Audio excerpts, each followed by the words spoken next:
उसके बाद हम बता रहे थे कि अशोक पहला सम्राट था जिसने अपने अधिकारियों को प्रजा के लिए संदेश जो थे वो पत्थरों पर पालिश किए हुए पिलर्स पर स्तंभों पर लिखवाए थे। अशोक ने अपने अभिलेखों के माध्यम से धम वर्ड यूज करना आपको, DHAM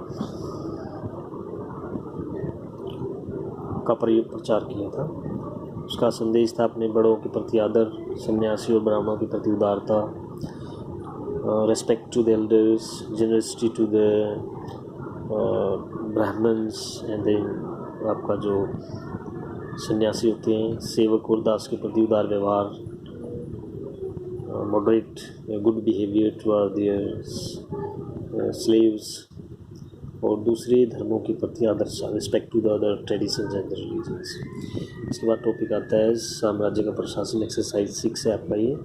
मौर्य साम्राज्य 5 पॉलिटिकल सेंटर में डिवाइड था। राजधानी पाटलिपुत्र थी, इसके प्रोविंसेस थे तक्षशिला, उज्जैनी, तोसली और सुवर्णगिरी, ऐसा अभिलेखों में बताया गया। तो साम्राज्य में जो इसके एरिया थे वो बड़े बड़े डाइवर्स एरिया थे। एक तरफ अफगानिस्तान पहाड़ी एरिया था, दूसरी तरफ कोस्टल एरिया उड़ीसा था।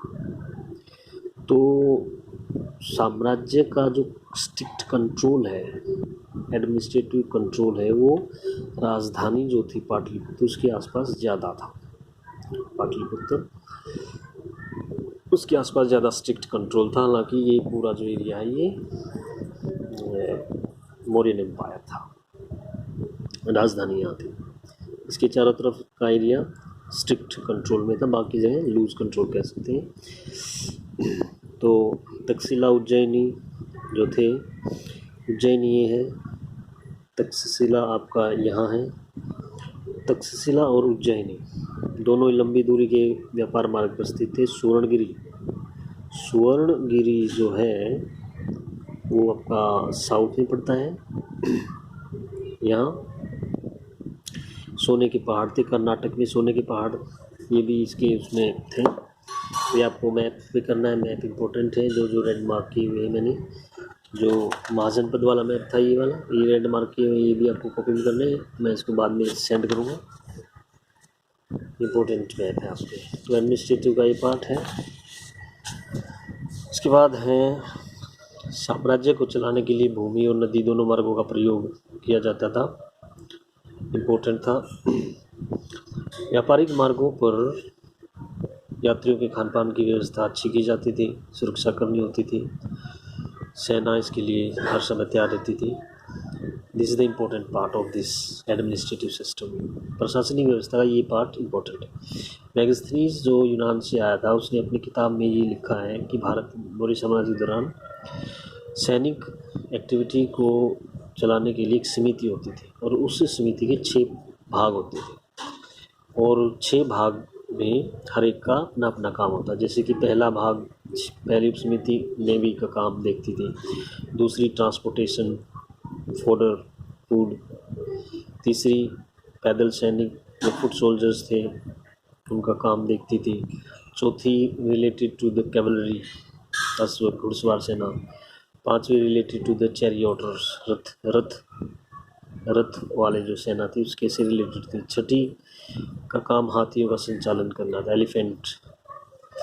जो सेकंड कमेटी थी, सब कमेटी, उसका इम्पोर्टेंट काम था, वो क्या करती थी, हथियार उपकरण ढोने के लिए बैलगाड़ियों की व्यवस्था करती थी, सैनिकों के लिए भोजन, जानवरों के लिए चारे की व्यवस्था करती थी, सैनिकों की देखभाल के लिए नियुक्त किया जाता था।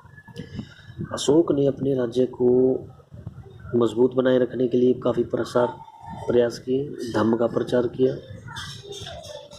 उसके अनुसार धम्म के माध्यम से लोगों का जीवन सुधारा जा सकता है, और धम्म के प्रचार के लिए उन्होंने एक अधिकारियों की नियुक्ति की थी, और इन अधिकारियों के नाम थे महामात। 1 नंबर में आता है इम्पोर्टेंट, अशोक ने धम्म का प्रचार करने के लिए किन अधिकारियों की नियुक्ति की, महामात अधिकारियों की नियुक्ति की थी, ये आपको छोड़ना है।